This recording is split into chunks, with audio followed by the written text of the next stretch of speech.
China just made a move that could crash the US dollar. They're dumping over $1 trillion in US Treasury bonds. And look, this isn't just about numbers on a screen. This affects your savings, your job, and the price of everything you buy. So let's break down what's really happening. All right, let's put a number on this because it is staggering. We're talking about over $550 billion. That's how much US government debt China has sold off since its peak. This isn't just a minor portfolio adjustment. This is a massive, deliberate move away from the dollar. And this chart just lays it all out. You can see it right here. From a peak of over $1.3 trillion back in 2013, China's holdings have been absolutely slashed down to around $760 billion. Imagine if your biggest, most reliable customer suddenly just stopped buying from you. That is exactly what China is doing to America right now. We're calling this the Great Unwinding, and for good reason. It's a 42% reduction from their highest point. That's a strategic retreat that is sending shock waves through the entire global financial system. So the big question is, what does this actually mean?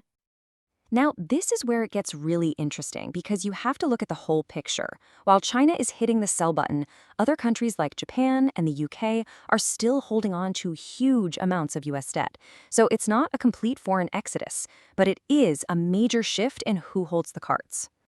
And all of this is happening while the total US national debt is closing in on $38 trillion. Think about that.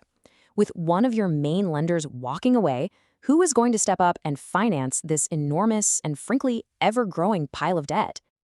So you have to ask, right? At the exact moment the US needs more buyers than ever, why is one of its biggest customers heading for the exit? Well, this isn't random. It's not a fluke. China's decision is being driven by a powerful trifecta of reasons. So here they are. First, it's a direct retaliation in the ongoing trade war. Second, they are desperate for cash to handle a massive crisis back home. And third, this is a long-term strategic aim to break free from the US dollar's grip on the world. Let's talk about the trade war. This has really escalated into a form of economic warfare. When you're facing the threat of tariffs as high as 145%, holding on to the assets of your rival just doesn't make sense. It's a defensive move, plain and simple. Now, at the exact same time, China is fighting a fire on its own turf. Its property market, which was once this unstoppable engine of growth, has just cratered. We're talking prices collapsing by 35% from their peak. So Beijing is basically liquidating its US bond portfolio to get the cash it needs to stop the bleeding. And finally, there's the long game, de-dollarization. This is the big one. China is actively working with its BRICS partners, that's Brazil, Russia, India, South Africa, to build brand new payment systems like BRICS Pay that are designed specifically to go around the dollar. It's almost like it's straight out of Ray Dalio's book on changing world orders. This is a classic play by a rising power challenging the one on top. So, China sells. But the story doesn't end there. That one action kicks off a financial shockwave, a domino effect, that starts in the obscure world of bond markets and ends up right in your wallet. The very first domino to fall? Bond yields. It's simple supply and demand.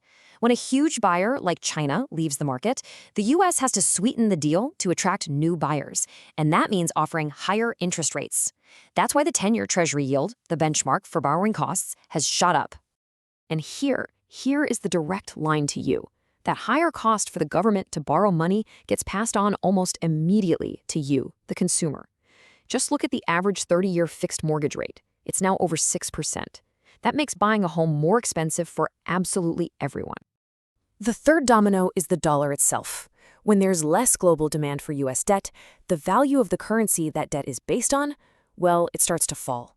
A drop like the one shown here would be one of the dollar's worst performances in over half a century. It's a massive signal of a loss of global confidence. Okay, so let's bring all this home. This is the most important part of our whole breakdown. What does all this abstract financial stuff mean for you, for your wallet, for your world?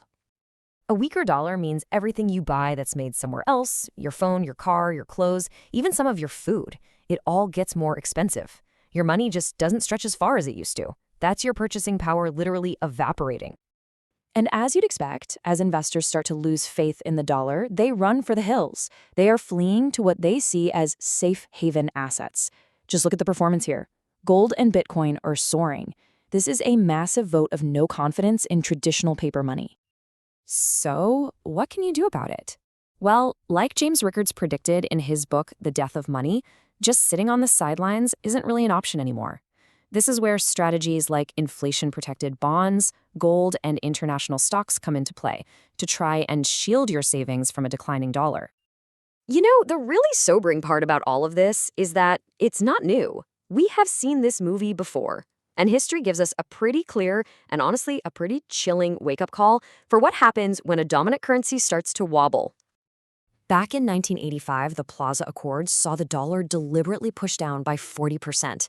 But here is the critical difference. That was done by America's allies to help fix the system. What's happening today? The pressure is coming from America's adversaries. It's a totally different ballgame. And all of this leads to the one question that really, truly matters now. What happens next?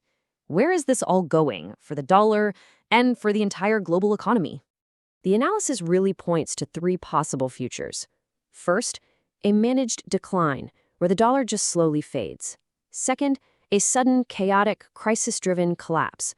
Or third, the hardest path of all, a period of major reform and renewal to try and win back global trust.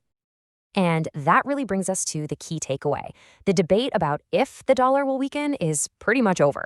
The only questions left are how fast and how bad will it get? You know, every empire in history that lost its reserve currency status thought they were invincible, until they weren't. Look, China's trillion-dollar bond dump is a warning shot. Plain and simple. Whether this leads to a full-blown collapse or just a long, painful transition, your money will be affected. The financial system is changing faster than most people realize. Being prepared is no longer optional.